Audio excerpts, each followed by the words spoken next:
Hello students, today I am going to teach chapter number 21, that is prepositions. In this chapter you will learn about how many prepositions are there and what is the use of preposition and what is the meaning of preposition. Okay, so before I start, first of all read these sentences. The cat is sleeping on the floor. Richa is hiding behind a tree. Sagnik is sitting between his parents. The words in bold show a relationship between two things. जैसे कि on है, the cat और floor के बीच में relationship दिखाते हैं. रीचा और tree के बीच में क्या है कि पीछे कैट है, वो कहाँ पर बैठी है, कहाँ पर सो रही है, फ्लोर के ऊपर. रीचा है वो छिप गई है, बट कहाँ छिप गई है, ट्री के पीछे.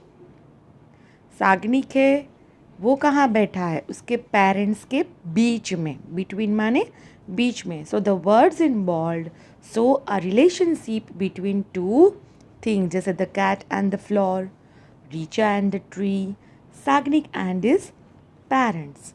A preposition links a noun or a pronoun to the rest of the sentence. For example, Renu is sitting beside Tanu. Beside माने बाजू में. रेनू है वो तनु की बाजू में बैठी है. The key is under the pillow. की है वो कहाँ पर है, अंडर का मतलब है नीचे, पिलो के नीचे. We had dinner with our uncle. आज हम डिनर किसके साथ करने वाले थे, अंकल के साथ हमने मिस किया. We had dinner with our uncle. I bought a pair of socks for myself. तो देखो बच्चों, ये जो हाईलाइटेड वर्ड्स है दैट ऑल आर प्रेपोजिशन. जैसे आपने यहाँ पर देखा था, क्या देखा था इधर, ऑन, बिहाइंड, बिटवीन. प्रीपोजिशन का मतलब क्या होता है, जो आपको पोजीशन दिखाते हैं, स्थिति दिखाते हैं कि भी कोई भी चीज़ है या कोई इंसान है, वो ऊपर है, नीचे है, दाएं हैं, बाएं हैं, with, for, by, before, after, ये सारे, नियर, बिसाइड, ये सारे प्रेपोजिशन है जो स्थिति दिखाते हैं. पोजीशन माने स्थिति. So Renu is sitting beside Tanu. यहाँ पर बिसाइड क्या है, preposition. The key is under the pillow. तो अंडर क्या है, वो स्थिति दिखाता है किसकी, चाबी की. भाई चाबी है बट कहाँ पर है, पिलो के नीचे. We had dinner with our uncle. Dinner है बट किसके साथ, अंकल के साथ था. I bought a pair of socks for myself. Pair of socks तो लिए बट किसके लिए, फॉर माई सेल्फ, मेरे खुद के लिए. Let's sit by the window and watch the rain. यानी विंडो के नज़दीक बैठते हैं और हम बारिश को एंजॉय करते हैं, देखते हैं. So by is also a preposition. Rudra came here before it started to rain. Rudra आई कब, उस बारिश आने से पहले ही आ गई थी, before. The watchman is standing near the gate. So near is also preposition. Watchman खड़ा है, कहाँ खड़ा है, गेट के नज़दीक. तो ये दो के बीच में जो रिलेशन बांधता है वो कौन है, near. That is called preposition. The got jumped over the fence. Got ने जंप किया किसके ऊपर, फेंस के ऊपर. अब यहाँ पर एक बात का मैं आपको ध्यान दोहराना चाहूँगी बच्चा, कि ऑन, ओवर और अबोव में आपको कैसे पता चलेगा कि ऑन कब आएगा, ओवर कब आएगा और अबोव अभी तक नहीं आया है. बट फिर भी मैं आपको यहाँ पर उसके बारे में भी आपको मैं पढ़ा दूँगी. जैसे कि ऑन है, ऑन हमेशा जब भी कोई दो चीज़ होती है उसके एकदम एग्जैक्ट ऊपर होता है. जैसे अगर यहाँ पर हमने देखा था कि the cat is sleeping on the floor, यानी फ्लोर के ऊपर वो सोई है. तो कैट और फ्लोर के बीच में कोई जगह नहीं है, तो इधर ऑन आता है. तो आप सोचोगे कि भाई मैम तो फिर ओवर और अबोव में क्या डिफरेंस है। ऑन, ओवर और अबोव तीनों का मतलब है ऊपर।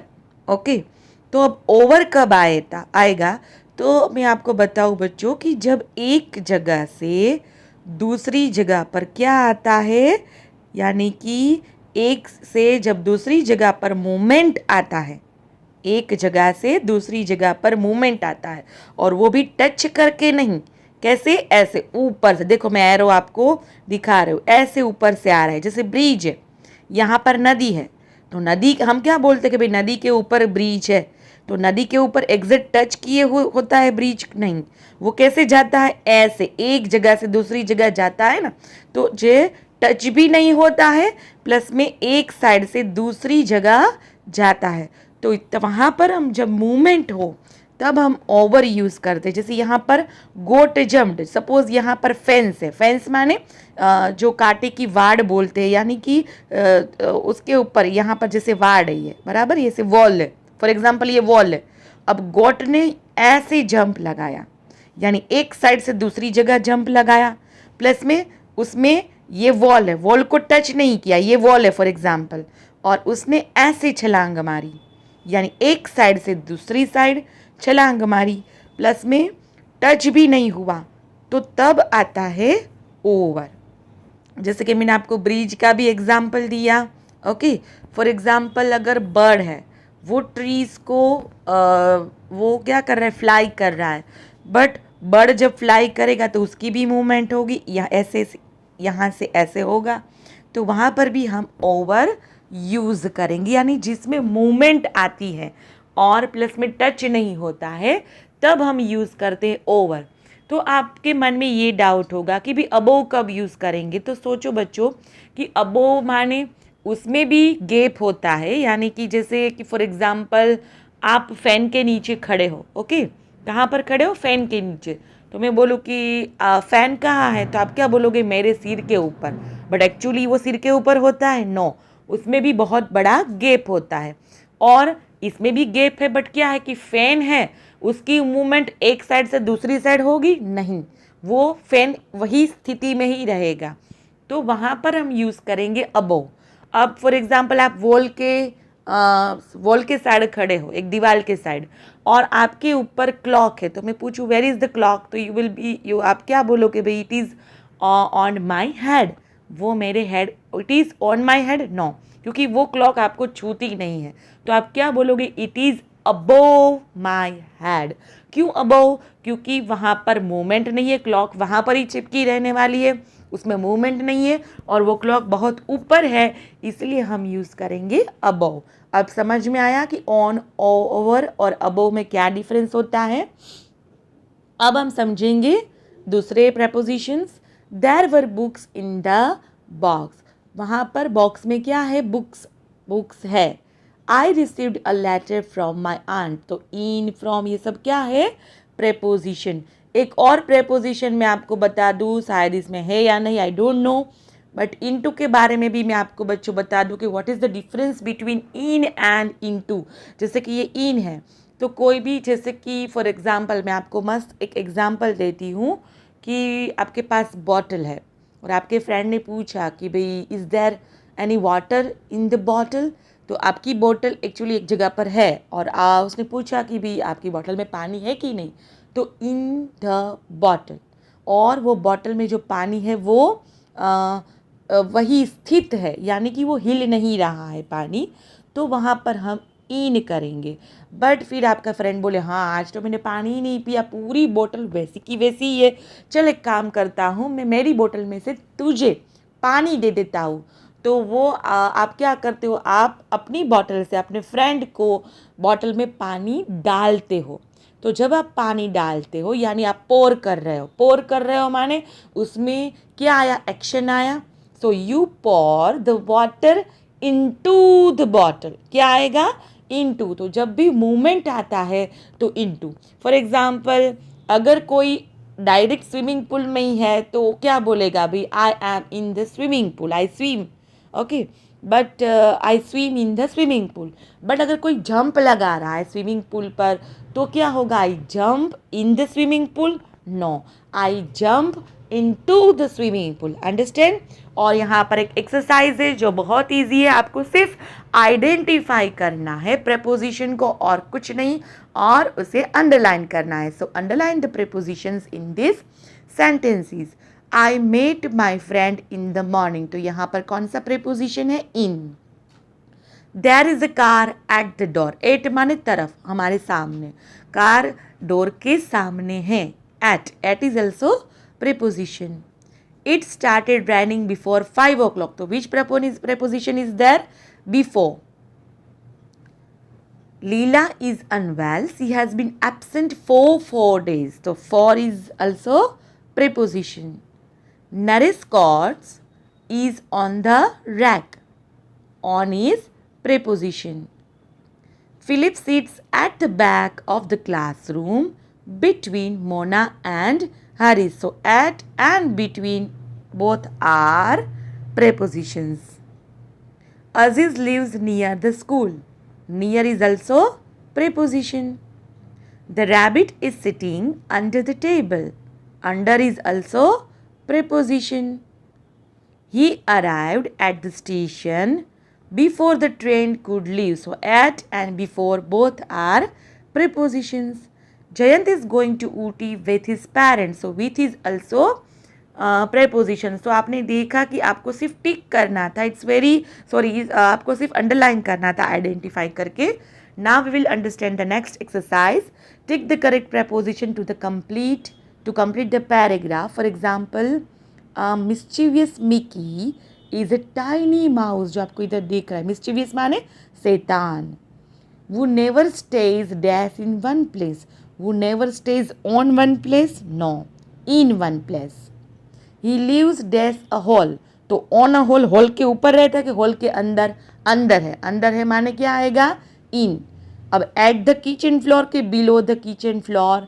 below यानी नीचे. He often takes tiny bits of food lying in the table. Table के अंदर होता है या टेबल के ऊपर होता है? on the table. और in the bin और on the bin वो कहाँ पर छुप जाता है? in the bin. कहाँ पर? beside the kitchen sink और on the kitchen sink?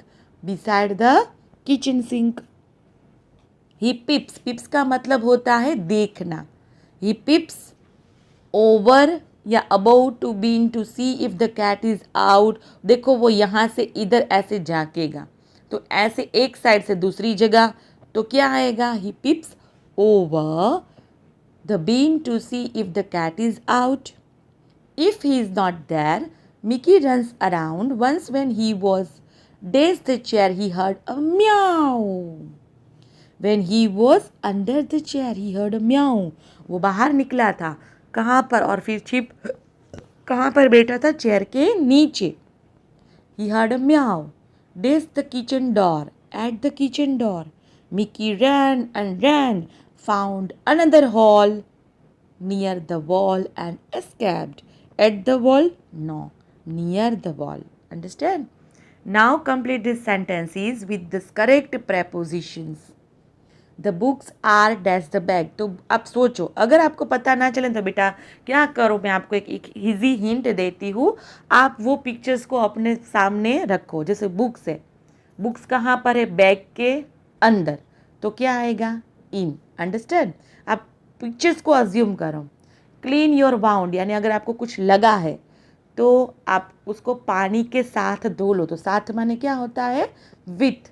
Clean your wound with some warm water. She blocked my way by standing dash the gate.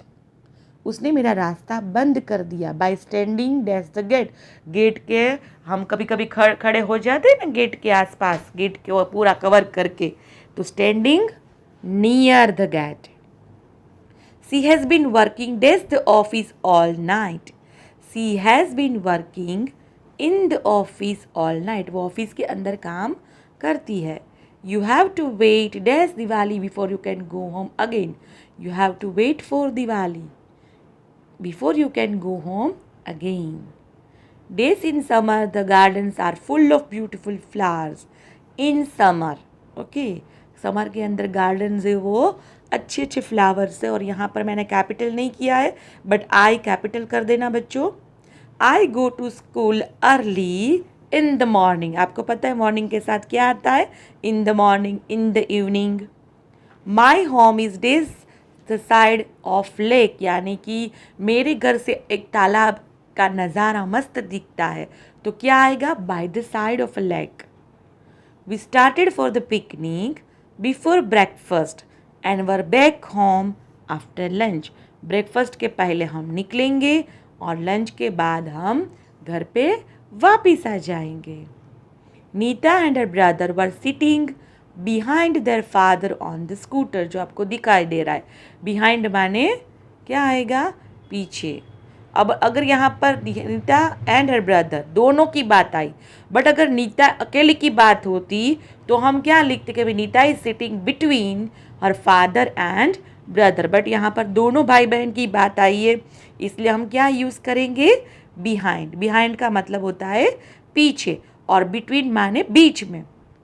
Exercise number D. Complete the passage with the correct preposition using words from the help books. You can use the same word more than once. For example, down, in, by, to, at, from or on. Returning from Simla, the Sagals found an invitation to dinner waiting for them in the letterbox. The invitation was the same day, so the Sagals got ready and left. क्योंकि invitation उसी दिन का था तो वो फटाफट ready हुआ और निकल गया। In the meantime, यानी बीच में, their little cat Luna, who was out for a walk, returned home. She found the door locked. She waited patiently for a long time. Soon she began to feel hungry. अब उसकी जो cat है वो बेचारी भूखी हुई। She then remembered the bean dash the backyard. उसे याद आया कि भी बैकयार्ड यानी वरंडा में पीछे का वो जो होता है ना एरिया, उसमें एक बीन है। So in the backyard the been was right dash the kitchen door. So by the kitchen door, यानी कि जो बीन है वो कहाँ पर रखा होता है? किचन डोर के बाजू में। She raced dash the bean. She raced to the bean, but it was too high for her. She could barely peer. वो क्या कर बहुत इतना ऊंचा था कि वो देख नहीं पा रही थी। At its age, age माने ये, this is called age. वो नहीं देख पा रही थी। And she could standing dash her hind legs on her hind legs. Hind legs माने वो अपने पैरों पर ऐसे करके खड़ी थी। The been was half full and the leftover smelled wonderful. The cat finally manage to jump on the top of the bin, कि भाई डस्टबिन में कुछ ना कुछ तो रखा होगा, चलो मैं उसमें से ही कुछ खा लेती हूँ। तो उसने जंप किया। She had hardly eaten a few tasty bites when the watchman came. He saw what had happened and made a noise. The frightened cat jumped down the bean and ran to the shrubbery. She hid there until the watchman moved from the scene. जब तक वो watchman आया तब तक वो क्या कर रही है? अपने आप को उसने बचा लिया और फटाफट छिप गई। Luckily for Luna, the Sagals returned soon, and the first thing they did was they take her dash the bathroom for a good scrub and bath. तो उसने क्या किया? वो फैमिली ने वो पहले ने सबसे पहले उसको क्योंकि वो बीन पर गिर के कैसी हो गई थी? एकदम गंदी। तो उसने क्या किया? उसको बात करवाने के लिए वो बाथरूम में लेकर गए, to the bathroom for good scrub and bath. So I hope you understand this chapter well. और मेन एक्सरसाइज है इसमें ये है जो आपने अभी पढ़ी थी, एक्सरसाइज नंबर ए और B. Okay, so please A B C तीनों है ना, वो बहुत इंपॉर्टेंट एक्सरसाइज है। So please revise it. Till then, bye bye.